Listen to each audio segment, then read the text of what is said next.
muchas de las obras que se encuentran en esta sección provienen de una edad muy importante para la literatura universal. Así es, hablo del siglo de oro español, y para esta ocasión en específico abordaremos al teatro en la época del barroco, una de las artes que más destacó en esta edad y generó innovaciones únicas para la literatura universal. Quien les habla es Alvarado Paredes Lilian y Gutiérrez Salazar Ángel, y nos encargamos de la producción y edición del video. Torres Pintado Leslie se encargó de la narración de Tirso de Molina.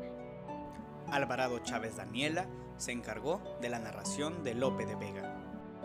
Blas Moreno Ángeles se encargó de la narración de Calderón de la Barca.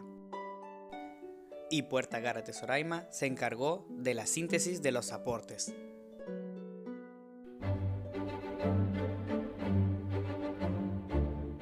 En aquella época, cerca de 1600, se realizó un concurso en honor a la canonización San Isidro junto a otros personajes, en el cual resultó ganador el dramaturgo más famoso del momento, Lope de Vega. Lope de Vega nació en Madrid en 1562. Con tan solo 5 años componía versos.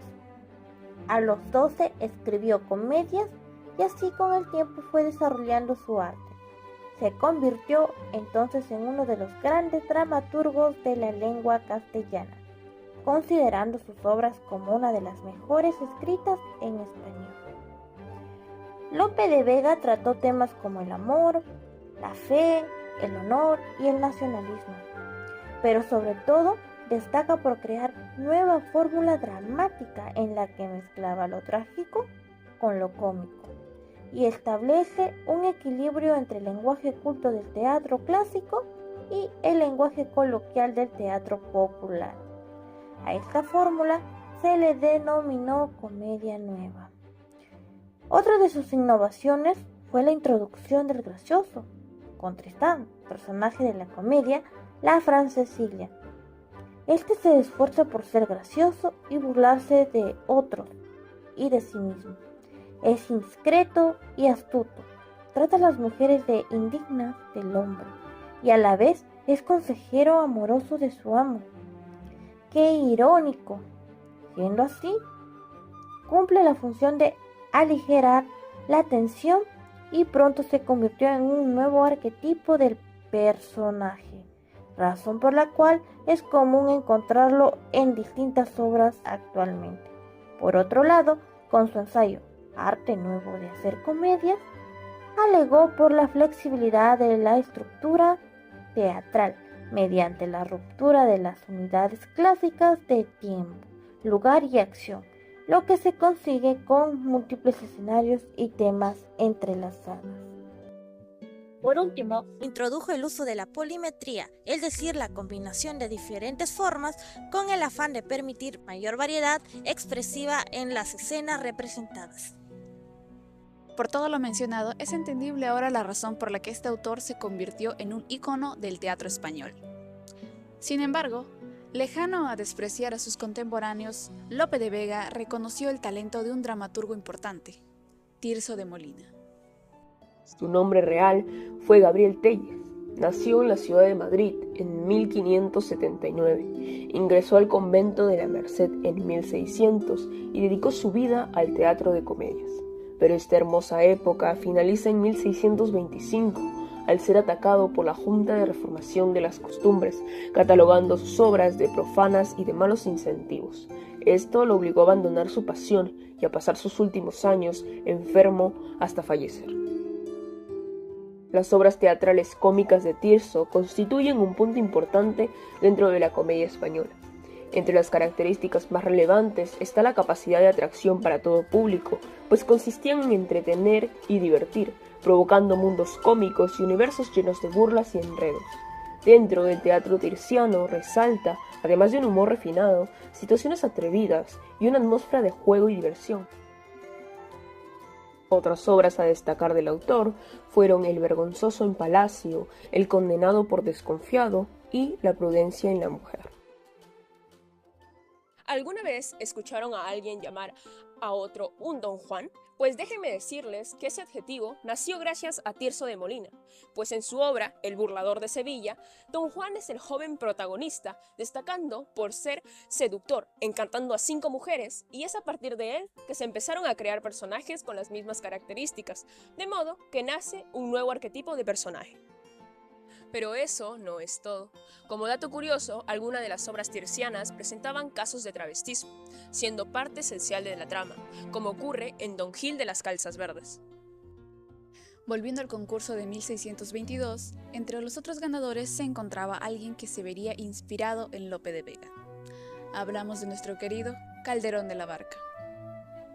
Nació en Madrid en el año de 1600.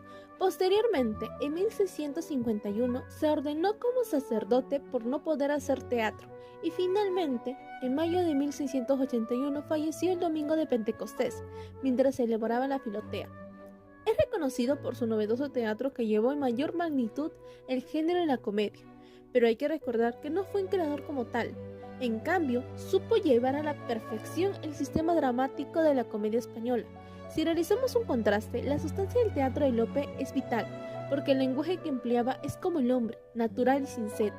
Por otra parte, la de Calderón es abstracta y conceptual, causado por el empleo de un lenguaje barroco, siendo ornamentado y artificial.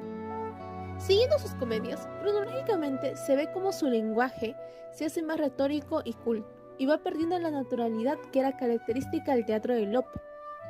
Calderón, al quedar captivado por la nueva comedia de Lope de Vega, le lleva a ser un continuador de este y superarlo en varios aspectos, como la disminución del número de personajes, sintetizar las escenas, representación de símbolos y alegorías filosóficas religiosas mediante sus personajes, lo que les otorgó una mayor profundización psicológica y da mayor peso a la musicalidad y a la escenografía. Sus obras más representativas fueron La Dama Duende, Casa con 2 puertas y la más emblemática, La vida es sueño. Un dato curioso de él es que fue el primer escritor que inventó personajes ya sean masculinos o femeninos, obsesionados por el estudio de libros. Es así que con él se termina el siglo de oro y también el estilo barroco. No hay que olvidar que tenía una doble vertiente, que era el conceptismo y el culteranismo.